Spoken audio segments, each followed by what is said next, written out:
अज्ञानतिमिरान्धस्य ज्ञानाञ्जनशलाकया चक्षुरुन्मीलितं येन तस्मै श्रीगुरवे नमः। संस्कृतभारती द्वारा समायोजितायां ज्ञानधारायां समवेतेभ्यः महतीभ्यः महद्भ्यश्च मम सादर प्रणामः। आयुर्वेद दर्शनम् इति विषयः स्वीकृतः। तत्र सर्वप्रथमं आयुर्वेदः किं दर्शनं भवति इति तत्र बहूनां चिकित्सा स्यात्। ममापि इयमेव विचिकित्सा आसीत् बहुभ्यः वर्षेभ्यः पूर्वम्। अनन्तरम् अध्ययने सति किञ्चिदेव ज्ञातं यत् बहवः दार्शनिक अंशाः आयुर्वेदशास्त्रे उपनिबद्धाः। तत्र दर्शनेषु ये मौलिकसिद्धान्ताः अङ्गीकृताः स्वीकृताश्च ते एव अत्रापि अस्मिन् वैद्यकीये तन्त्रे सर्वात्मना स्वीकृताः इति विशेषः। तत्र ऐतिहासिकं किञ्चित् पश्यामश्चेत् दार्शनिकविचारधारायाः पूर्वं किञ्चित् ऐतिहासिकं पश्यामः। तत्र सर्वस्य आदौ अर्थात् युगस्य आरम्भे अधर्मवशात् जनानां रोगाः प्रादुर्भूताः। अधर्मः रोगरूपेण परिणमते। तेन धार्मिककार्यं कर्तुं जनाः अशक्ताः अभवन्। परमकारुणिकाः महर्षयः मानवानाम् उपरि अत्यन्त प्रेम्णा करुणया वात्सल्येन कथं वा एतेषां मानवानाम् उद्धरणं कार्यम् इति विचारणं कृतवन्तः। वस्तुतः हिमालयसानुषु सर्वे एते ऋषयः समवेताः। बहवः चरकसंहितायां प्रायः षष्ट्यधिकानां ऋषीणां नामानि उद्धृतानि। तैः अन्ताराष्ट्रीय अधिवेशनमिव कृतमासीत्। तत्र एतेषां चर्चा आसीत् कथं वा एतेषां मानवानां रोगविमुक्तिः येन ते परमपुरुषार्थं मोक्षं प्राप्नुयुः इति। तदर्थम् इन्द्रस्य निकटे गत्वा कश्चित् महर्षिः आयुर्वेदशास्त्रम् अधीत्य पुनरागच्छेत् तत्र तस्य साहाय्येन लोके सर्वत्र तत्प्रसारं कुर्मः येन जनाः लाभान्विताः भूत्वा स्वास्थ्य संरक्षणतत्पराः तदनु पुरुषार्थ साधकाः भवेयुः इति निश्चयः जातः। भरद्वाजः इन्द्रस्य निकटे अगच्छत्।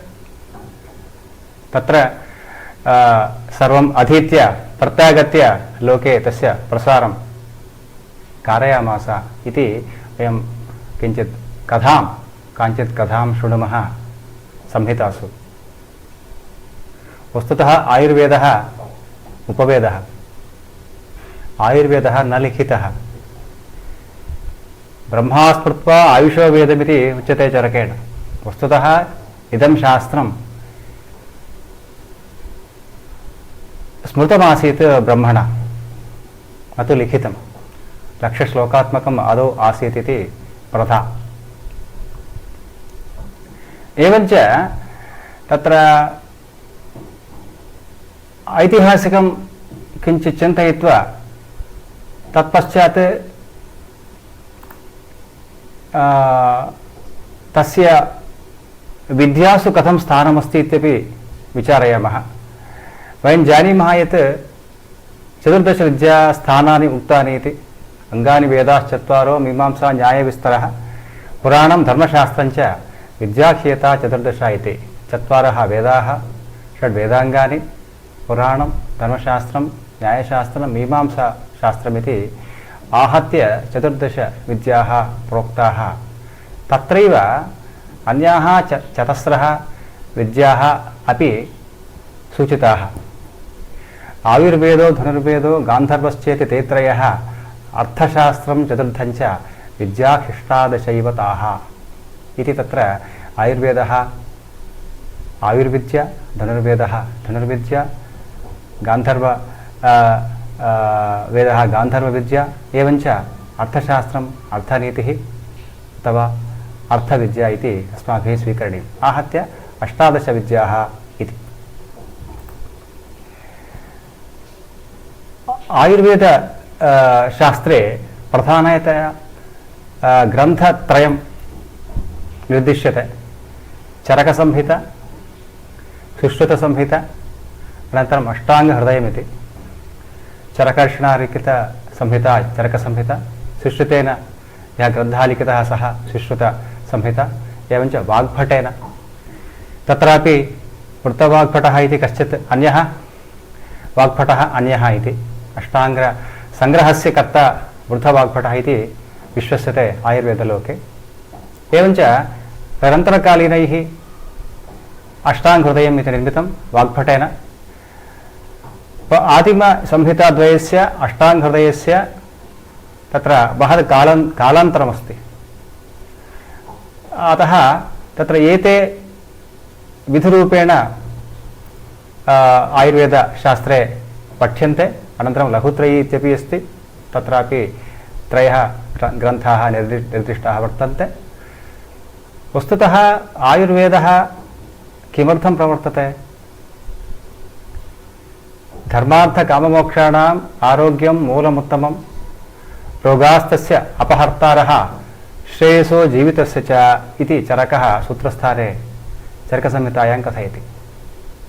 अर्थात् सर्वेषामपि दर्शनानां परमप्रयोजनं तावत् मोक्षप्राप्तिरेव। तत्र गौतमोक्त षोडशपदार्थाः वा, गणादोक्त षट्पदार्थाः वा, अभावेन सह मिलित्वा सप्त, अथवा सांख्यैरुक्त पञ्चविंशतितत्त्वानि वा, योगशास्त्रोक्त षड्विंशतितत्त्वानि वा ईश्वरेण सह, सर्वाण्यपि शास्त्राणि सर्वाण्यपि दर्शनानि तत्र परमपुरुषार्थं मोक्षम् एव प्रापयन्ति।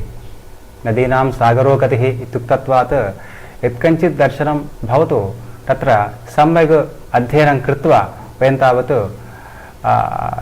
त्रिवर्गेण सह अन्तिमं तत्र परमपदं यद् भवति मोक्षं तदेव प्राप्नुमः। आयुर्वेदे अपि तदेव परमं प्रयोजनम् इति विशेषः। आधुनिकविज्ञाने विशिष्य आधुनिकवैद्यशास्त्रे तत्र परमप्रयोजनं किमिति पृच्छति चेत् एतादृशविचारः तत्र न लभ्यते। अत एव वैद्यशास्त्रस्य अस्ति किञ्चित् महत्त्वम्। उपनिषत्सु उच्यते नायमात्मा बलहीनेन लभ्यः इति। वस्तुतः आत्मविचारं कर्तुं वस्तुतः शरीरं सुसंस्कृतं स्यात्, स्वस्थं स्यात्। स्वास्थ्यं विना तत्र यत्किञ्चित् प्राप्तिः इति तु दुःशकमेव। अतः तावत् आयुर्वेदशास्त्रं वैद्यकीयतन्त्रं वा मानवानां आरोग्यप्राप्त्यर्थं स्वास्थ्यप्राप्त्यर्थं प्रवर्तते इति तु निश्चप्रचम्।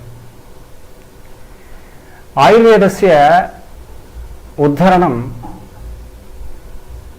गौतममहर्षिः न्यायदर्शने अपि करोति। मंत्र आयुर्वेद प्रामाण्यवच्च तत् प्रामाण्यम् आप्तप्रामाण्यात् इति न्यायसूत्रमस्ति। तत्र वेदस्य आप्तप्रामाण्यं कथं भवति इति कथनसन्दर्भे गौतममहर्षिः वदति मंत्रवत् आयुर्वेदवत् तस्यापि आप्तत्वम् इति। मंत्रादि विधानेन वयं तावत् शारीरिकं मानसिकं च दुःखम् अथवा रोगं निर्मूलयितुं शक्नुमः इति अनुभवसिद्धमेव बहूनां। तथैव आयुर्वेदः इति आयुर्वेदेति इति आयुर्वेदः। अतः आयुर्वेदस्य उद्धरणं गौतममहर्षिणा अपि कृतमिति आयुर्वेदस्य प्राचीनता ततः ज्ञायते। एवञ्च वाग्भटः कथयति यतः अयम् उपवेदः इति मत्वा इदमागमसिद्धत्वात् प्रत्यक्षफलदर्शनात् मन्त्रवत् सम्प्रयोक्तव्यं न मीमांसं कदाचन इति।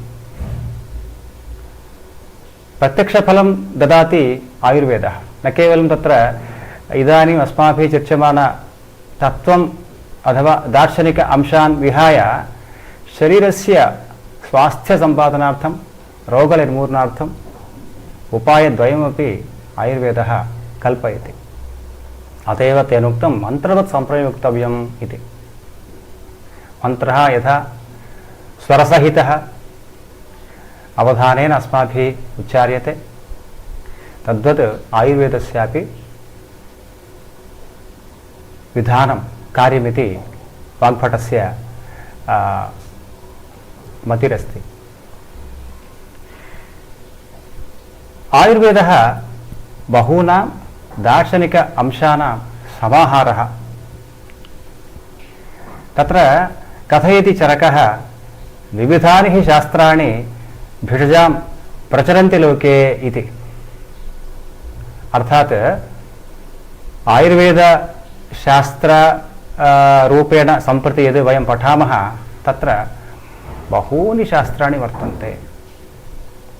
वस्तुतः सम्प्रदायरूपेण पश्यामश्चेत् ब्रह्मणः दक्षप्रजापतिः, दक्षप्रजापतेः अश्विनौ,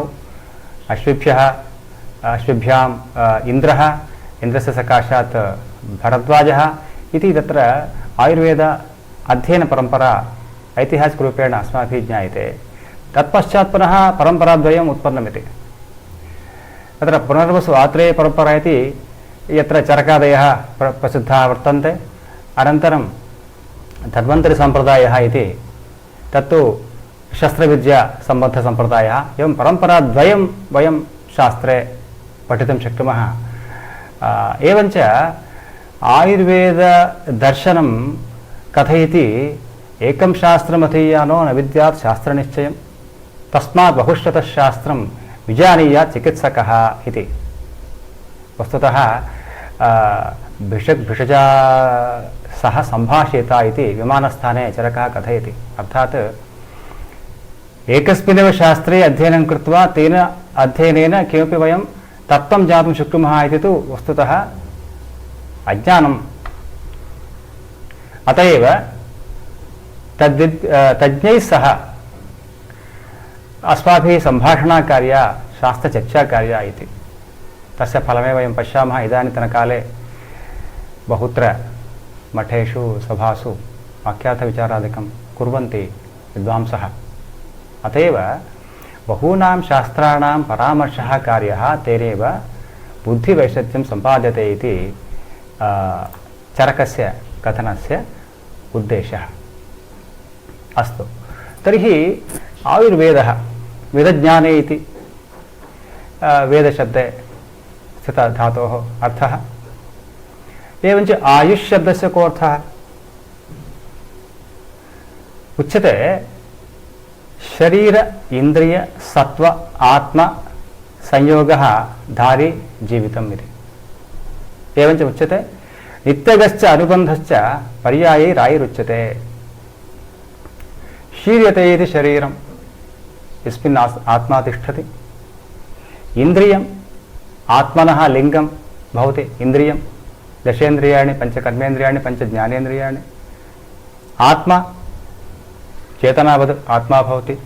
यस्मिन् चैतन्यमस्ति तत्रैव प्राणाः इति रीत्या एतेषां संयोगः यः अस्ति सः एव संयोगः जीवितम् इति नाम्ना उच्यते, अथवा धारी नाम्ना उच्यते, अथवा नित्यगः इति उच्यते, अनुबन्ध इति रूपेण अपि उच्यते। एतानि सर्वाणि पर्यायपदानि धारी जीवितं नित्यगः अनुबन्धः इत्यादिरूपेण प्रत्येकस्य शब्दस्य प्रत्येकोऽपि अर्थः पृथक्तया विचारितुं शक्यः। अस्तु, आयुषः चतुर्धा विभागः कृतः आसीत्। सुखायु, दुःखायु, हितायु, अहितायुः इति।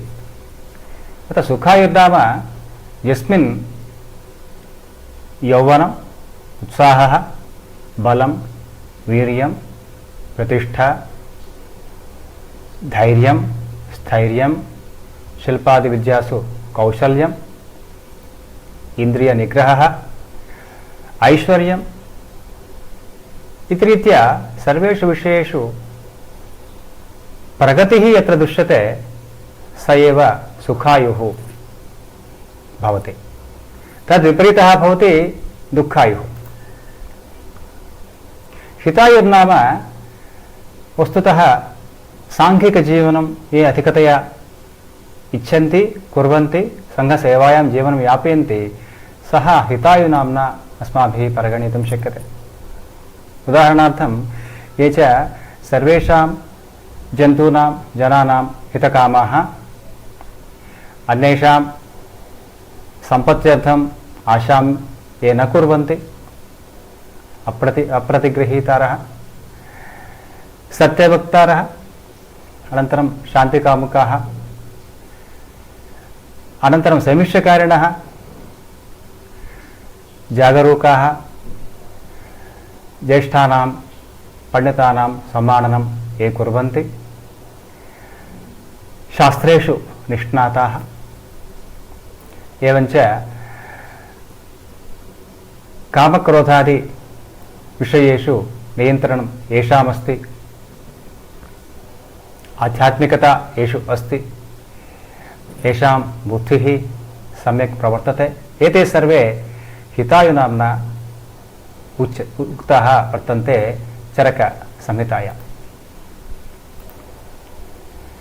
निर्वचनात् पश्चात् आयुर्वेदस्य किञ्चिदिव विभागं प्रदर्शयितुम् इच्छामि। आयुर्वेदे 8 अङ्गानि वर्तन्ते। तत्र एतानि अङ्गानि सर्वप्रथमं कायचिकित्सा इत्युच्यते। यत्र काय नाम शरीरमिति, तत्सम्बन्धी चिकित्सा जायते इति कायचिकित्सा। एवञ्च शल्यचिकित्सा, शल्यं तावत् उपकरणादिकं स्वीकृत्य शरीरे व्रणादिकम् अथवा अपघातादि सन्दर्भे यां चिकित्सां कुर्वन्ति तत् शल्यचिकित्सा भवति। शालाक्यचिकित्सा इति अक्षि, श्रोत्र, कंठ, गत व्याधीनां तत्र चिकित्सा क्रियते शालाक्ये। एवञ्च स्त्रीरोग प्रसूति अथवा बालचिकित्सा कौमारभृत्यमिति। कौमारभृत्यं आधुनिककाले पीडियाट्रिक्स् इति नाम्ना प्रसिद्धमस्ति। एवञ्च भूतविद्या अथवा ग्रहचिकित्सा इति। एतत्तु भूतनाम्ना अन्यः अर्थः न स्वीकार्यः। एतत्तु सैकोथेरपी इति आधुनिकनाम्ना यदुच्यते तद्विषयं परामर्शति। एवञ्च अगततन्त्रमिति, तद् आधुनिककाले टाक्सिकालजि इति नाम्ना प्रसिद्धमस्ति। विषचिकित्सा इति, विषगरदचिकित्सा इति। तत्पश्चात् रसायनचिकित्सा इति, यत्र वस्तुतः चवनादिमहर्षयः चवनप्राशादिकं निर्माय तत्र तदनुरोधं स्वस्य आयुः वर्धितवन्तः। एवं वाजीकरणमिति अन्तिमं भवति। तत्र वाजनं वाजीकरोति इति वाजीकरणं। तत्र अश्ववत् शक्तिः सम्पाद्यते सुखसंसारार्थमिति। अर्थात् सन्तानप्रयत्नं यः करोति तस्य कृते एतादृश आवश्यकता भवति अस्याः चिकित्सायाः। एवं रीत्या तत्र 8 अङ्गानि सूचितानि वर्तन्ते। एवं तत्र दर्शनमिति कृत्वा चरकसंहितायां विशेषरूपेण वैशेषिकदर्शनस्य अंशाः स्वीकृताः तथा वेदान्तस्यापि तत्र सांख्यदर्शनस्यापि सिद्धान्ताः दृश्यन्ते। सुश्रुतसंहितायाम् आधिक्येन सांख्यतत्त्वानि दृश्यन्ते इति विशेषः। तत्र उदाहरणार्थं द्रव्यम् इति यदा विचारं कुर्मः तत्सन्दर्भे उच्यते सर्वं द्रव्यं पाञ्चभौतिकमाः अस्मिन् अर्थे इति चरकः कथयति। तत्र द्रव्यं कथं भवति? खादिन्यात्मा मनःकालो दिशश्च द्रव्यसंग्रहः सेन्द्रियं चेतनं द्रव्यं निरिन्द्रियम् अचेतनम् इत्युक्तमस्ति। पंचभूतसिद्धान्तः पृथिव्यप्तेजवायु आकाश आदिरूपेण पंचभूतानि यानि वर्तन्ते, अनन्तरं च कालदिग आत्मा मनांसि न्यायशास्त्रे उक्तानि तान्येव अत्रापि स्वीकृतानि वर्तन्ते। यदि द्रव्यं चेतनं चेत् इन्द्रियत्वं तस्मिन् स्यात्, अचेतनं चेत् तस्मिन् इन्द्रियं न भवति इति चरकः कथयति। तत्पश्चात् यदि गुणान् पश्यामः, यतोहि वैशेषिके द्रव्यगुणकर्मसामान्य विशेषसमवाय अभावः इति सप्तपदार्थाः उक्ताः वर्तन्ते। तद्वदेव अत्रापि द्रव्याणि एतानि भवन्ति। एवञ्च गुणाः सार्था गुर्वादयो बुद्धिः प्रयत्नान्ताः परादयः गुणाः प्रोक्ताः प्रयत्नादि कर्म चेष्टितमुच्यते इति। एतैः 20 गुणाः स्वीकृताः। उदाहरणार्थं गुरुलघुरूपेण, शीत उष्णरूपेण, स्निग्धरूक्षरूपेण, मन्दतीक्ष्णरूपेण, श्लक्ष्णखर इत्यादिरीत्या 10 युग्मानि स्वीकृतानि आहत्य 20 गुणाः एतैः परिगणिताः वर्तन्ते। वस्तुतः द्रव्यं नाम किमित्यपि एतैः वैशेषिकैरिव उक्तमस्ति। क्रिया गुणवद् द्रव्यमिति तत्र उक्तम्। एतैः उच्यते यत्र आश्रिताः कर्मगुणाः कारणं समवायितत् इति। क्रियावत् गुणवत् समवायकारणं द्रव्यमिति वैशेषिकसूत्रम्। तथैव एतैरपि तत्र यस्मिन् द्रव्ये यस्मिन् तत्र गुणः तिष्ठति कर्मापि तिष्ठति तदेव द्रव्यम् इति निरुक्तमस्ति।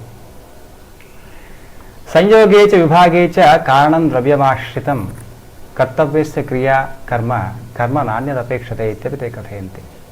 संयोगस्य विभागस्य च वस्तुतः तत्कारणं द्रव्ये एव आश्रितमस्ति, तत्र कर्म निहितमस्ति इति एतेषां सिद्धान्तः वस्तुतः चरकसंहितायां सूत्रस्थाने एते विषयाः चर्चिताः वर्तन्ते।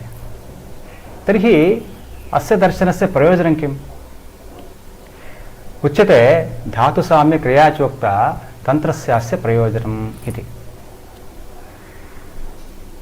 सप्तधातवः उक्ताः वर्तन्ते, त्रिदोषाः, सप्त धातवः, मलत्रयम् आहत्य 13 धातवः इति एतैः सूचितमस्ति। एतेषां धातूनां साम्यक्रिया या उक्ता अस्ति तदेव तत्र तस्य प्रयोजनमिति स्पष्टीकृतं सूत्रस्थाने। हेतुलिङ्गौषधं ज्ञानं स्वस्थातुरपरायणं त्रिसूत्रं शाश्वतं पुण्यं बुबुधे यं पितामहः इति। स्कन्धत्रयमिति अस्य शास्त्रस्य निर्देशः। हेतुः, लिङ्गम्, औषधम्। हेतुलिङ्गयोर्मध्ये कश्चन भेदः अस्ति। हेतुर्नाम आयुर्वेदशास्त्रे निदानम् इत्यर्थः। आङ्ग्ले रूट् कास् इति यद् वदामः। अत एव व्याधेः निर्मूलनार्थं, व्याधेः निवारणार्थं निदानपरिवर्जनं कार्यमिति एते कथयन्ति। हेतुः नाम निदानमित्यर्थः, कस्यचन व्याधेः हेतुः। एवञ्च लिङ्गमिति, लिङ्गं नाम लक्षणं। तत्र आङ्ग्ले सिम्टम्स् इति वदामः तदेव। यदा ज्वरः भवति तत्सन्दर्भे अस्माकं अत्यन्तं घर्मः भवति शरीरे, स्वेदः जायते, एवञ्च विभिन्नानि लक्षणानि तत्र उत्पद्यन्ते, तदेव लिङ्गम् इति। लीनम् अर्थं गमयति इति लिङ्गम्। एवञ्च औषधं, तद् औषधं तावत् भेषजसम्बद्धमस्ति। औषधं तावत् युक्तिव्यपाश्यरूपेण एतैः उच्यते, तदग्रे किञ्चित् विचारयामः समये सति। स्वस्थ आतुरपरायणमिति। स्वस्थः आतुरः उभोपि तत्र परिगणितौ शास्त्रस्य। अस्य शास्त्रस्य लक्ष्यमस्ति स्वस्थस्य स्वास्थ्यरक्षणम्, अनन्तरमेव विकारस्य प्रशमनम् इति। आतुरः नाम रोगी भवति। रोगिणः रोगस्य निवारणं वस्तुतः द्वितीयकार्यमस्ति। प्राथमिकरूपेण आयुर्वेदशास्त्रं प्रवर्तते स्वस्थस्य स्वास्थ्यरक्षणार्थम्। आधुनिकवैद्यशास्त्रे तावत् रोगः प्रधानः भवति, किन्तु आयुर्वेदे रोगी एव प्रधानः भवति। किमर्थं नाम रोगिणः प्रकृतेः अनुसारम् औषधदानं कार्यम्। रोगिणः प्रकृतेः अनुसारं वस्तुतः रोगः कथम् उत्पन्नः, रोगस्य बलं किं, कथं वा कीदृश भेषजं तस्मै देयमिति विचारं कुर्वन्ति तद्विद्याः।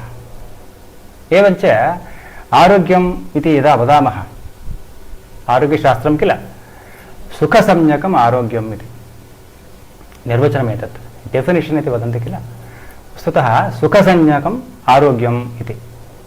शरीरे मनसि च यद् सुखं भवति तदेव आरोग्यमिति। न रोगः अरोगः, अरोगस्य भावः आरोग्यम् इति। अतः आरोग्यशास्त्रे तर्हि रोगः कः? दुःखं। दुःखमेव रोगस्य कारणं भवति। अत एव शुश्रुतः कथयति तद् दुःखसंयोगाः व्याधयः इति। दुःखस्य संयोगेन व्याधीनाम् उद्भवः भवति। आरोग्यं तावत् सुखमेव। अतः उभयोर्मध्ये सुखदुःखं नाम आरोग्यम् अनारोग्यम् इति रीत्या अस्माभिः परिगणनीयं भवति। एवञ्च केषाञ्चन दार्शनिक अंशानां वयं यदि अवलोकनं कुर्मः, तत्र केचन विषयाः एवं भवन्ति, यथा लोकपुरुषसाम्यम् इति एते कथयन्ति। उच्यते यथा पिण्डे तथा ब्रह्माण्डे इति। यावन्तः लोके भावविशेषाः तावन्तः पुरुषे, यावन्तः पुरुषे तावन्तः लोके इति शरीरस्थाने कथयति चरकः। वस्तुतः लोके भावविशेषाः यद्यद् जायते तत्सर्वं तावत् तादृश एव प्रपञ्चः अस्माकं देहे अपि अस्ति इत्यर्थः। अतः तावत् पिण्डब्रह्माण्डन्यायं स्वीकृत्य एते आयुर्वेदे तत्र लोकस्य पुरुषस्य च उभयोर्मध्ये साम्यं स्थापयितुं प्रयत्नम् अकुर्वन्। एवञ्च यदा जीवः मातृगर्भे अवतरति, एवं किल, जीवः आत्मा तावत् मातृगर्भे प्रविशति। प्रवेशनसन्दर्भः प्रायः शास्त्रकारानुरोधं किञ्चित् भिन्नः स्यात्। केचन कथयन्ति शुक्रशोणितयोः संयोगे एव वस्तुतः आत्मा गर्भे प्रविशति इति। केचन कथयन्ति गर्भस्य चतुर्थे मासे मातृगर्भे आत्मा प्रविशति, चैतन्यं प्रविशति इति अन्यः कश्चन सिद्धान्तः भवतु। नाम तत्र उच्यते अष्टाङ्गहृदये कथं पञ्चभूतानां उद्भवः गर्भरूपेण परिणमते इति। बीजात्मकैः महाभूतैः सूक्ष्मैः सत्त्वानुगैश्च सह मातुश्च आहाररसजैः क्रमात् कुक्षौ विवर्धते इति। सूक्ष्मैः महाभूतैः वस्तुतः सांख्यसिद्धान्तः अयम्।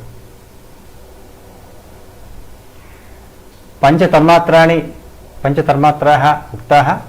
तत्र पञ्चतन्मात्रेभ्यः पञ्चभूतानि उत्पन्नानि इति वयं जानीमः।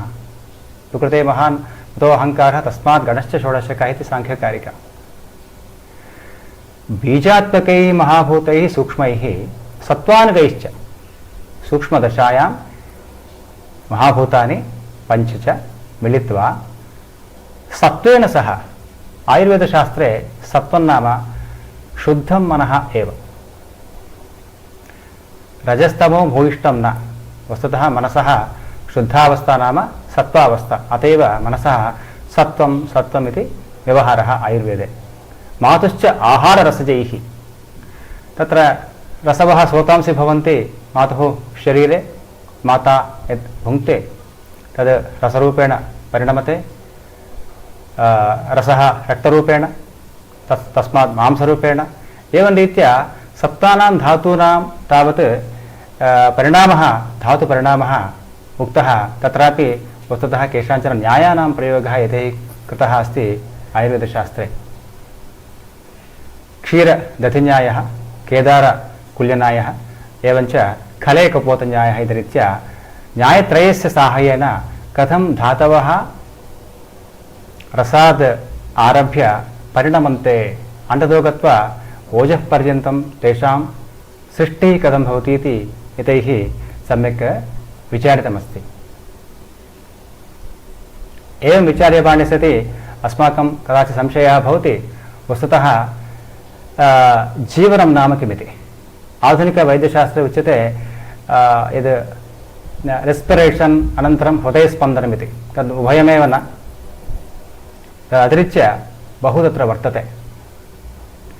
शरीरम्, इन्द्रियाणि, सत्त्वम्, अनन्तरम् आत्मा, एतत् चतुष्टयं मिलित्वा वस्तुतः जीवितम् इत्युच्यते।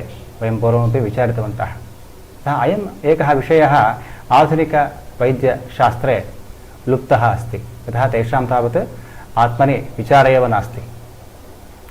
तदनुरोधं पुनर्जन्म विषये तेषां स्पष्टता नास्ति।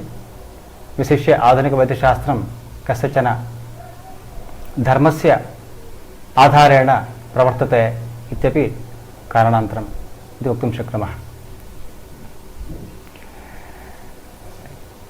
एवञ्च गर्भस्य उत्पत्तौ कानिचन कारणानि शास्त्रकारैः प्रतिपादितानि। स्वभावः, कालः, ईश्वरः, यदृच्छा, एवञ्च नियतिः इति एवं परिणामोऽपि मिलित्वा तार्किकानि कारणानि भवन्ति भ्रूणोत्पत्तौ। गर्भस्य उद्भवने एतानि कारणानि सुश्रुतेन उक्तानि। तथैव 24 तत्त्वान्यपि अव्यक्तात् आरभ्य महत् अहङ्कारादिरूपेण अग्रे गत्वा वायुना प्रेरिताः एते भावाः गर्भोत्पत्तौ कारणानि भवन्ति इति उच्यते। उच्यते शब्दस्पर्शश्च रूपश्च रसगन्धौ अनुक्रमात् तन्मात्राणां विशेषास्युः स्थूलभावम् उपागताः इति। तन्मात्राणि एते एव तन्मात्राः तत्र वर्तन्ते। शब्दः, स्पर्शः, रूपं, रसः, गन्धः एवं रूपेण तत्र प्रत्येकस्य द्रव्यस्य सम्बद्धः न्यायशास्त्रे। यतः तावत् पृथिव्यां भवति गुणः गन्धः, अत्र तु तन्मात्रा रूपेण एतैः परिगणितमस्ति। तन्मात्राणां विशेषास्युः स्थूलभावम् उपागताः। स्थूलभावं कथम् उपागतमिति तु अग्रे वक्ष्यामः।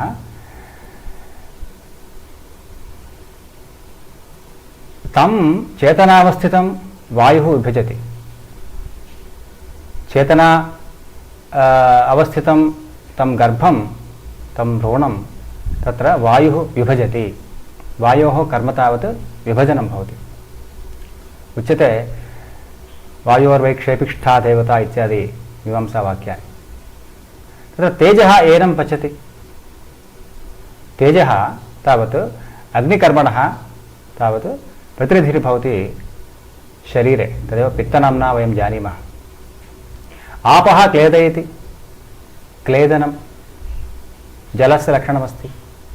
एवं पृथिवी संहन्ति, आकृतिकल्पनं तावत् पृथिव्या क्रियते, गुरुत्वमस्ति इति कृत्वा। एवञ्च आकाशं विवर्धयति, आकाशस्य लक्षणमेव विवर्धनम्। एवं विवर्धितः सः यदा हस्तपादादिभिः अङ्गैः उपेतः तदा शरीरम् इति संज्ञा लभते। एवञ्च वस्तुतः भ्रूणोत्पत्तिः कथं जायते इति सुष्ठुक्तमस्ति सुश्रुते। विषयान्तरं यदि पश्यामः, वैशेषिकोक्तरीत्या सर्वोऽपि प्रपञ्चः परमाणु आधारितः इति। परमाणुद्वयसंयोगेन द्रविणुकमुत्पद्यते, द्रविणुकत्रयसंयोगेन त्रिणुकमुत्पद्यते, एवं त्रिणुकचतुष्टयसंयोगेन चतुर्णकमिति रीत्या यद् सृष्टिक्रमः सूचितः अस्ति अत्रापि स्वीकृतमस्ति। किन्तु अत्र उच्यते शरीरावयवास्तु परमाणुभेदेन अपरिसङ्ख्येयाः भवन्ति। शरीरपरमाणवः देहपरमाणवः इति अत्र वैद्यकीयतन्त्रे एतैः स्वीकृतमस्ति, परमाणुसिद्धान्तः एव। तेषां संयोगविभागे वायुः कारणम्। एतेषां परमाणूनां वैशेषिके पश्यामश्चेत् परमाणुद्वयसंयोगस्य कारणं किम् अदृष्टमिति। अदृष्टं नाम किं? धर्माधर्मौ। तत्र पुनः ईश्वरः तद् नियन्ता अस्ति इति सूचना तु अस्त्येव। अत्र कथं नाम शरीरपरमाणुषु तेषां संयोगविभागे वायुः कारणं कर्म स्वभावश्च इति तत्रैव सुश्रुते उक्तमस्ति। उत्पत्तिः कथं जायते इत्यपि एतैः सूचितं। भागवते यथा उक्तमस्ति तथैव एतैरपि उच्यते। कललं त्वेकरात्रेण दशरात्रेण बुद्बुदं दशाहेन तु कर्कन्थोः पेष्यण्डं वा ततः परम् इति। तृतीयस्कन्धे भागवते अयं विषयः प्रस्तुतः अस्ति। एकरात्रेण कललं जायते, अत्यन्तं सूक्ष्म अंशः, प्रायः तत्र मैक्रोस्कोप् इति उच्यते, तद्वारा द्रष्टुं शक्यः स्यात्। दशरात्रेण बुद्बुदं, दशसु रात्रिषु तत्र बुद्बुदनाम्ना तस्य व्यवहारः। अनन्तरं कर्कन्धोः इति अनन्तरव्यवहारः दशाहेन। एवं क्रमशः तस्यैव पेशी इति अण्डमिति व्यवहारः जायते। अयं विषयः वस्तुतः गर्भोपनिषद्यपि सम्यक् सूचितमस्ति। अस्य दृष्टान्तं वयं विजाङ्कुरन्याये प्रदर्शितुं शक्नुमः। कथं नाम आपो हि कललं भूत्वा यत्पिण्डस्थनुकं भवेत् तदेव व्यूहमानत्वात् बीजत्वम् अधिगच्छति इति रीत्या।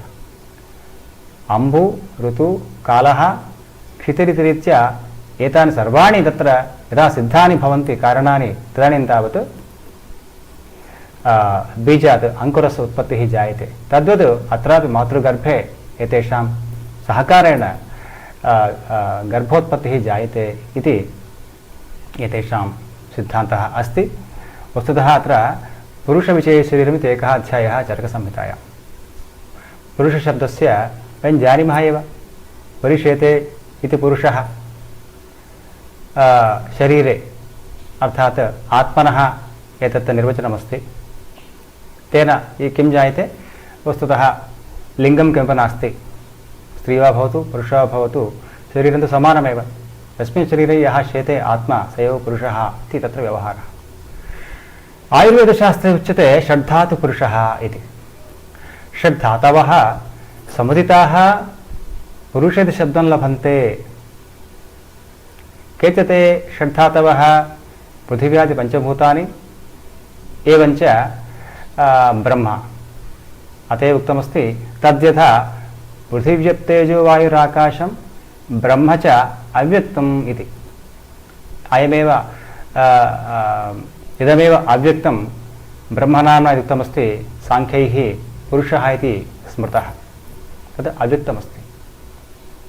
तत्पश्चात् प्रकृतिरपि व्यक्तरूपेण कार्यं करोति बुद्धि अहङ्कारादि रूपेण। एवञ्च पुरुषः तावत् पञ्चभूत आत्मकः इति कथनस्य उद्देशः अयमस्ति, आत्मना सह इदं ब्रह्मनाम्ना उक्तमस्ति तत् तत्र षड्धातुत्वं सम्पद्यते इति। एतेषां वैदिकीयतन्त्रे प्रधानसिद्धान्तः भवति त्रिदोषसिद्धान्तः। त्रयः दोषाः एतैः उक्ताः वर्तन्ते। वस्तुतः दोषशब्दस्य व्यवहारः स्वस्थ सन्दर्भे न कार्यः, यतोहि ते धातवः भवन्ति स्वस्थावस्थायां।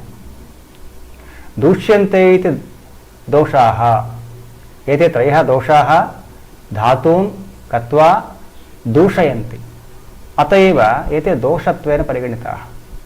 अन्यथा एते धातुरूपेणैव एते उक्ताः वर्तन्ते संहितासु। तत्र वातः पित्तं कफः। वातीति वातः वागतिगद्धनयोः एकः दोषः। पित्तम् इति तपसन्तापे पितति इति पित्तम् इति निर्वचनम्। एवञ्च कफः इति केन जलेन फलति इति कफः। तत्र वायु आकाश संयोगेन वातः उत्पद्यते, अग्निजल संयोगेन पित्तम् उत्पद्यते, जल पृथिव्योः संयोगेन कफम् उत्पद्यते इति एतेषां सिद्धान्तः अस्ति। वस्तुतः वातः तावत् रजोगुणभूयिष्ठः भवति, एवञ्च पित्तं सत्त्वगुणभूयिष्ठमस्ति, तथा च कफः तावत् तमोगुणभूयिष्ठमस्ति। इत्येवं रीत्या यदि वयं पश्यामः त्रिदोषाणां त्रैगुण्यं भवति, पुनः एतेषां पाञ्चभौतिकत्वमपि सिद्ध्यति। अतः त्रिदोषाः त्रिगुणाः पञ्चभूतानि एतेषां त्रयाणां समाहारः वस्तुतः अत्र प्रकृतित्वेन अस्माभिः स्वीकरणीयमित्यर्थः। स्वस्थः इति पदं यदि स्वीकुर्मः स्वास्थ्यसन्दर्भे आरोग्यस्य भावः आरोग्यमिति यदा स्वीकृतं पूर्वं तद्वत् स्वस्थो नाम कः? सुष्ठुनिर्विकारत्वेन अवतिष्ठति इति स्वस्थः। यस्मिन् विकारादिकं न भवति, निर्विकारो भवति स एव, अर्थात् शरीरेण मनसा च यस्मिन् विकारः नास्ति स एव स्वस्थः। स्वस्मिन् तिष्ठति इति स्वस्थः। अतः एवं तावत् स्वास्थ्यस्य लक्षणम् अपि एतैः सूचितमस्ति। अनन्तरम् एतैः संहितासु अन्योपि विषयः प्रतिपादितः, अत्यन्तमुख्यः विषयः। सत्त्वं नाम मनः, आत्मा, शरीरम्, एतत् त्रयं मिलित्वा त्रिदण्डवत् इति एतैः सूचितमस्ति। कस्य एते त्रिदण्डाः? लोकस्य। एतेषां संयोगेन लोकः तावत् तिष्ठति, सर्वं तस्मिन् प्रतिष्ठितम् इति एतेषाम् आशयः। सत्त्वमात्मा शरीरञ्च त्रयम् एतत् त्रिदण्डवत् लोकस्तिष्ठति संयोगात् तत्र सर्वं प्रतिष्ठितम् इति। सत्त्वं मनसः कार्याणि एतैः उक्तानि। अणित्वमथ चैकत्वं द्वौ गुणौ मनसः स्मृतौ इति न्यायेपि अयमेव विषयः स्वीकृतः। मनसः तावत् आणविकस्वरूपं तैः परिगणितम्। अणुत्वम् अथ च एकत्वं, मनः एकमेव अस्ति, न्यायेपि तथैव सूचितमस्ति। तत्र पूर्वपक्षादिकं परिहृत्य तैः सम्यक् सिद्धान्तितम्, एकम् एव मनः अस्ति इति रीत्या। एवं चिन्त्यं विचार्यम् ऊह्यं ध्येयम् इति रीत्या कार्यचतुष्टयं मनसः कल्पितमस्ति। चिन्त्यमित्यस्य कोऽर्थः? कर्तव्याकर्तव्य विचारणा यत् जायते तदेव चिन्त्यमिति। एवञ्च विचार्यम् इत्यस्य उपपत्ति अनुपपत्ति विमर्शः यत् जायते तदेव विचार्यमिति। एवञ्च ऊह्यमित्यस्य संभावना इत्यर्थः। हाइपोथेटिकल इति आङ्ग्लेत वदन्ति, तदेव संभावना। अन्ततो गत्वा चतुर्थः विषयः, चतुर्थं कार्यं मनसः अस्ति ध्येयम् इति। अयञ्च भावनाज्ञानविषयः इति आयुर्वेदे उक्तमस्ति। अतः एतेषां सर्वेषां तावत् समाहारः त्रिदण्डवत् यः संयोगः अस्ति तेन संयोगेन सम्पूर्णः लोकः तिष्ठति इत्यपि तैः उक्तमस्ति। आत्मनः विषये पश्यामः। ज्ञानाधिकरणमात्मा इति सामान्यतया वयं तर्कसङ्ग्रहे पठामः। औपनिषदिकानि वाक्यानि बहूनि वर्तन्ते आत्मनः सन्दर्भे। अत्र एतैः एवं स्वीकृतमस्ति अव्यक्तम् आत्मा क्षेत्रज्ञः शाश्वतः विभुरव्ययः तस्मात् यद्यद् अन्यत् तद्व्यक्तं वक्ष्यते चापरन्द्वयं व्यक्तमैन्द्रिकं चैव विह्यते तदिन्द्रियैः अतोऽन्यत् पुनरव्यक्तं लिङ्गग्राह्यम् अतीन्द्रियम् रजस्तमोभ्यां युक्तस्य संयोगोऽयम् अनन्तवान् इत्यादिरीत्या अव्यक्तमिति आत्मा क्षेत्रज्ञः इति शाश्वतः इति विभुः इति अव्ययः इति तत्र बहुधा आत्मनः पर्यायत्वं कल्पितमस्ति दार्शनिक विचारानुरोधम्। एवं व्यक्तमैन्द्रिकं चैव गृह्यते तद्दिन्द्रियैः अतो अन्यत् पुनरव्यक्तं लिङ्गग्राह्यम् अतीन्द्रियञ्च उक्तं तत्रैव। एतेषाम् इन्द्रियैः सह मनसा सह शरीरेण सह आत्मनः यः संयोगः उक्तः अस्ति अयं संयोगः वस्तुतः अनन्तः इत्यपि तैः उक्तम्। किमर्थं नाम सर्वोपि विषयः त्रिगुणाधारितः अस्ति जगति। रजस्तमोभ्यां युक्तस्य संयोगोऽयम् अनन्तवान् इति तदर्थमेव उक्तमस्ति। यदा सत्त्वेन सम्बद्धः भवति तदानीं वस्तुतः संयोगः नास्ति शुद्धसत्त्वेन। रजस्तमोभ्यां युक्तस्य संयोगोऽयम् अनन्तवान् इति रीत्या तत्र अयं संयोगः तावत् जगत् सृजति जगत् निर्माति इत्यादिरीत्या एतैः उक्तमस्ति। तर्हि आत्मनः पुरुषत्वेन व्यवहारः कृतः खलु। तर्हि पुरुषः कः यदि पुनः विचारे कृते उच्यते पृथिव्यप्तेजो वायुराकाशं ब्रह्म च अव्यक्तमिति एते एव षड्धातवः समुदिताः पुरुष इति शब्दं लभन्ते खादयश्चेतनाषष्ठाः धातवः पुरुषस्मृतः इत्यपि तत्र सूचितमस्ति। तिर्विकारः परस्त्वात्मा सत्त्वभूतगणेन्द्रियैः चैतन्ये कारणं नित्यो द्रष्टा पश्यति क्रियाः इति द्रष्टृत्वमपि कल्पितम् आत्मनः सांख्ये यथा उक्तमस्ति। एवञ्च इदं शरीरं कीदृशं मनस्सम्बद्धं शरीरं कीदृशं चेत् व्याधीनाम् आश्रयः इदं शरीरं यदैः उच्यते। एवञ्च सुखानामपि आश्रयः दुःखानामपि आश्रयः। अतः किं कार्यम् अस्माभिः योगः कार्यः। योगो नाम समतोल्यं केषां सुखानां दुःखानां च। अत एव व्याधयः सुश्रुतेन त्रिविधरूपेण विभक्ताः आध्यात्मिक आधिदैविक आदिभौतिकरूपेण त्रयोदशाधिक व्याधयः स्पृष्टाः वर्तन्ते सुश्रुतसंहितायाम्। अन्यच्च उच्यते शरीरं नाम दोषधातु मलमूलं हि शरीरं। दोषाः त्रिदोषाः वातपित्तकफाः धातवः सत्त्वधातवः एवञ्च मलाः एते त्रयं मिलित्वा वस्तुतः शरीरम् इत्युच्यते। अनन्तरं पाञ्चभौतिकं सर्वम् अपि इति यदा अस्माभिः विचारितमस्ति तत्र एते दोषाः अपि पाञ्चभौतिकाः इत्यपि अस्माभिः चिन्तितं। तदर्थं समीचीनं दृष्टान्तं ददाति चरकः चरकसंहितायां। विसर्गादानविक्षेपैः सोमसूर्य अनिला यथा धारयन्ति जगत् देहं कफपित्त अनिलाः तथा इति।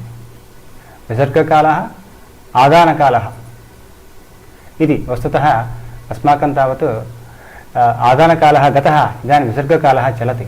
आदानकाले सूर्यस्य तैक्ष्ण्यम् अधिकतया भवति। विसर्गकाले तावत् ददाति, ऊर्जां ददाति लोकस्य। विसर्ग आदान विक्षेप एतत् कार्यत्रयमपि सोमस्य सूर्यस्य अनिलस्य। विसर्गः सोमस्य, आदानं सूर्यस्य, एवं विक्षेपः अनिलस्य। अनिलानां तत्र वायुः इति। एतेषां त्रयाणां लोके यथा कर्म वर्तते तद्वदेव जगद्देहे अपि वस्तुतः देहमेव एकं जगत्। तस्मिन् कफः, पित्तम्, अनिलः तादृशम् एव कार्यं यथा विसर्ग आदान विक्षेपादिकं सोमसूर्य अनिलः कुर्वन्ति तद्वदेव अत्रापि एतैः कार्यं निरीक्ष्यते इत्यपि एकः दृष्टान्तः प्रतिष्ठितः। एतेषु त्रिषु दोषेषु वातः अत्यन्तं प्रधानः भवति। किमर्थं नाम वातस्य अभावे पित्तं वा कफो वा कार्यं सम्यक् न करोति। एतत् अनुसरन्ति एतत् दोषद्वयमपि अनुसरति वायुं। तत्र उच्यते पित्तं पङ्गुः कफः पङ्गुः पङ्गवो मलधातवः वायुना यत्र नीयन्ते तत्र गच्छन्ति मेघवत् इति। यथा वायुः क्षेपणबलात् वायोः क्षेपणबलात् मेघः यत् गच्छति अन्यत्र तद्वदेव शरीरे अपि एतौ दोषौ अथवा एतौ धातु तत्र वायुम् अनुसरतः इति स्पष्टम् उक्तमस्ति। बहूनां तत्र न्यूरलाजिकल् कर्मणां कारणं भवति वायुः। अनन्तरम् अग्निसम्बद्धकार्याणां सर्वेषां कारणं भवति पित्तम्। अनन्तरं कफः तावत् शरीरस्य पोषणार्थं पुष्ट्यर्थं सर्वेषाम् अवयवानां समाहारार्थं च सम्यक् उपकरोति। एतेषां दोषत्रयस्यापि वस्तुतः यदा मया उक्तमस्ति एते धातवः इति, किन्तु लोके तावत् अधिकतया दोषशब्देन व्यवहारः भवति। अत एव एतेषां त्रयाणामपि एतादृशकार्यं सम्यक् विवेचितमस्ति तन्त्रेषु। तत्र उच्यते सत्त्वबहुलम् आकाशम् इति। आकाशं सत्त्वबहुलं, रजोबहुलो वायुः, सत्त्वरजोगुणबहुलः अग्निः, सत्त्वतमोगुणबहुला आपः, एवञ्च तमोगुणबहुला पृथिवी इति। एतेषां पञ्चानामपि भूतानां गुणाः एते तत्र संसूचिताः वर्तन्ते। वस्तुतः यद् पञ्चीकरणं भवतु, त्रिवृत्करणं भवतु, उपनिषत्सु यद् उक्तमस्ति एते विचाराः वस्तुतः अस्माकम् आयुर्वेददर्शने अपि द्रष्टुं शक्याः। यतोहि गुणसन्दर्भे अपि त्रिगुणानां विषये अपि सत्त्वरजस्तमसां विषये अपि लोहितशुक्लकृष्णवर्णाः भूतानाम् इति यदुक्तमस्ति अत्र आनीय वयं तावत् समन्वयं कर्तुं शक्नुमः। सर्वं द्रव्यम् अतः पाञ्चभौतिकम्। अतः उच्यते पञ्चभूतात्मके देहे आहारः पाञ्चभौतिकः विपक्वः पञ्चधा सम्यक् गुणान् स्वान् अभिवर्धयेत् इति रीत्या। तत्र धातु परिणामसन्दर्भे रसादक्तं ततो मांसं मांसान्मेदः प्रजायते, मेदसोऽस्थि ततो मज्जा मज्जनः शुक्रन्तु जायते इत्यपि सूचितम् अस्ति।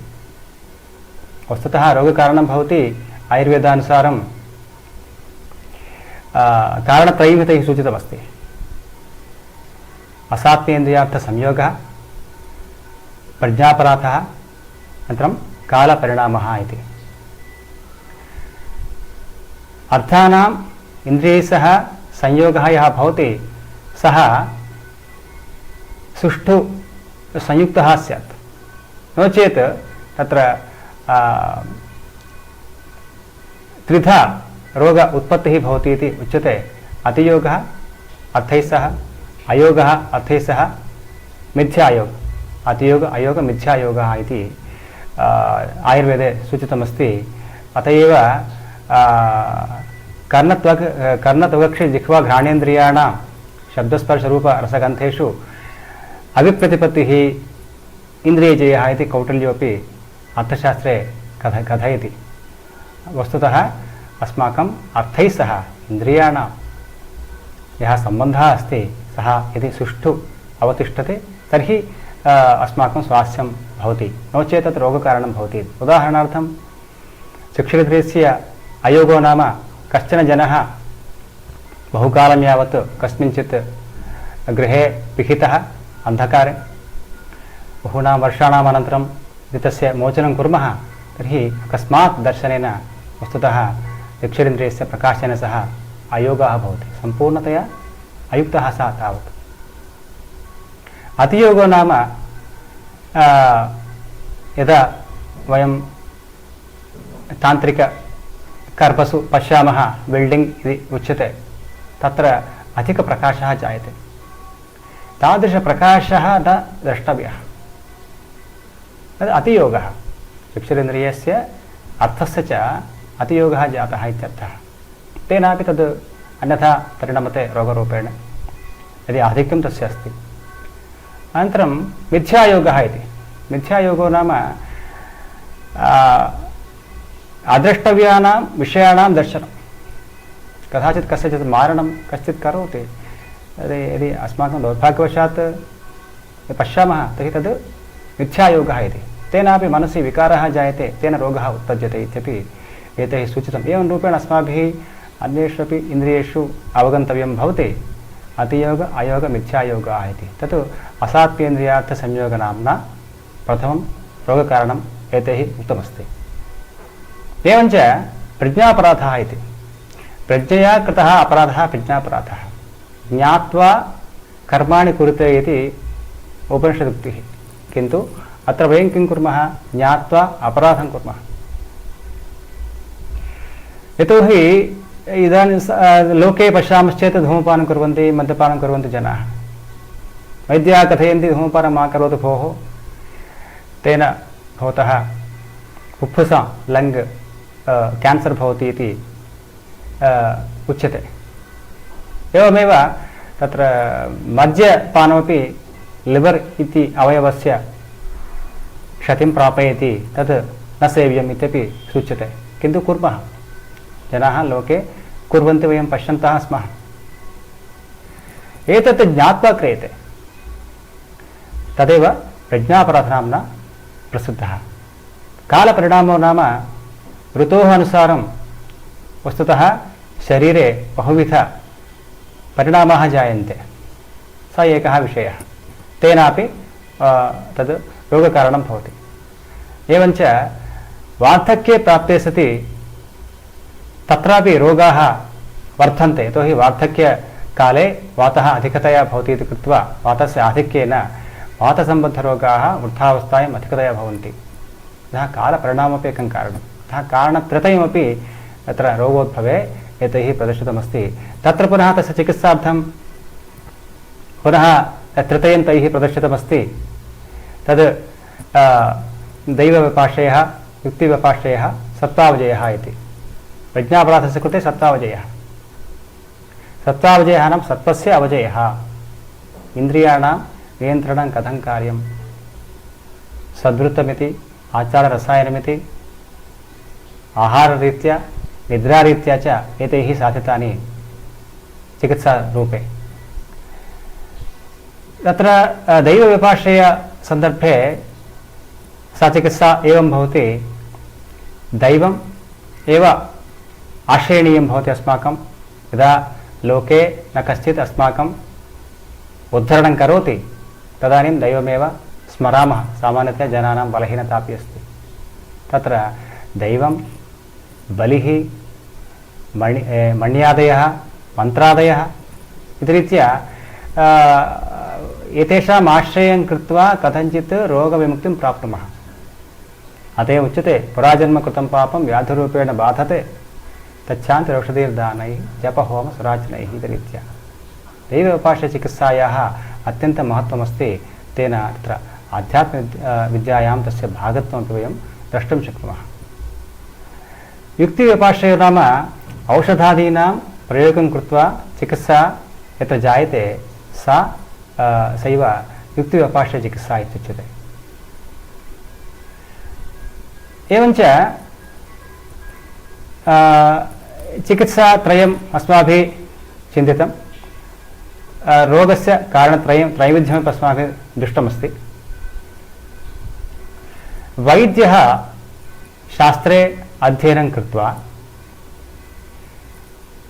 अन्यैः तज्ञैः सह भाषणं कुर्यात्, तेन शास्त्राध्ययनं भवति इति।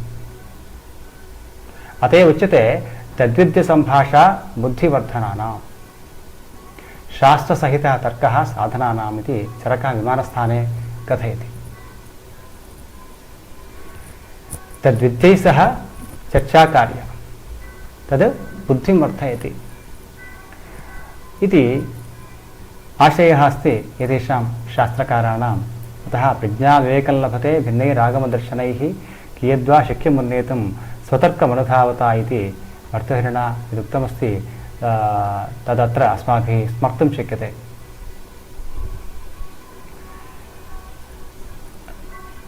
एवञ्च कार्यकारणभावः अपि एतैः स्वीकृतः अस्ति। दार्शनिकरीत्या अग्रे पश्यामश्चेत् कारणाभावात् कार्याभावः इति वैशेषिके द्वितीयाध्याये सूत्रं वयं जानीमः। कारणं विना कार्यं उत्पन्नं भवति, कारणे सत्येव कार्यस्य उत्पत्तिः इति। तथैव आयुर्वेदे अपि निदानम् यद् उक्तमस्ति तद् निदानं त्वादिकारणमित्यमरः। तद् तस्य कार्यं किं नाम रोगरूपेण तस्य उत्पत्तिरेव कार्यमिति अस्माभिः स्वीकरणीयं भवति। अतः उदाहरणार्थं ज्वरस्य कारणेन अतिसारः भवति। अतिसारस्य कारणेन कदाचित् ज्वरः भवति, कदाचित् अन्येन कारणेन एतत् रोगद्वयं जायते। सामान्यतया कार्यकारणभावः आयुर्वेदे अङ्गीकृतः, यथवा तन्तवः पटस्य कारणमिति यथा उच्यते, यथा कपालद्वय संयोगः घटमुत्पादयति इत्युच्यते, तद्वत् अत्रापि सामान्यतया स्वीकृतः एव कार्यकारणभावः। तथापि अत्र एतैः किञ्चित् अन्यथापि व्याख्यातमस्ति। यतोहि चिकित्साविषयः इति कृत्वा एकस्य कार्यस्य बहूनि कारणानि भवितुमर्हन्ति, एकस्य कारणस्य बहूनि कार्याणि अथवा एकमेव कार्यं स्यात् इति रीत्या कार्यकारणभावोऽपि एतैः अत्यन्तं परामृष्टः।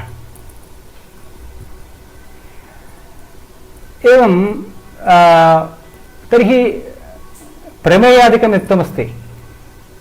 प्रमेयं साधयितुं वयं प्रमाणं स्वीकुर्मः।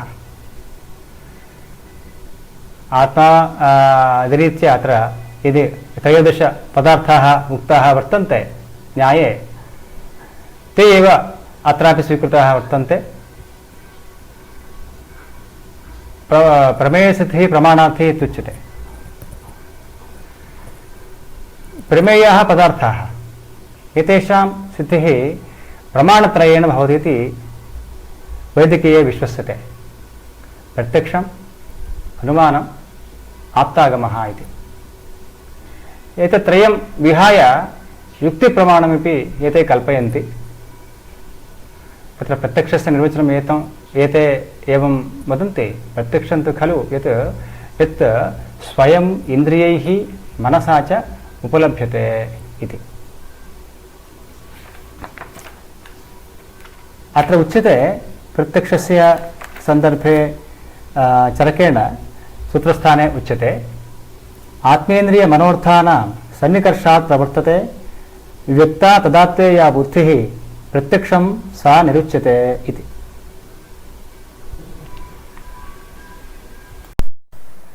एवं रीत्या प्रत्यक्षं तथा अनुमानम् एवञ्च आप्तागमः शब्दः इति प्रमाणत्रयमपि सम्यक् एतैः विचारितं। युक्तिप्रमाणमपि एते कल्पितवन्तः। युक्तिप्रमाणस्य सार्थक्यं निरर्थकताञ्च द्वयमपि चरकः प्रतिपादयत्। समयाभावकारणतः अत्रैव मम प्रसङ्गस्य समापनं कर्तुमिच्छामि।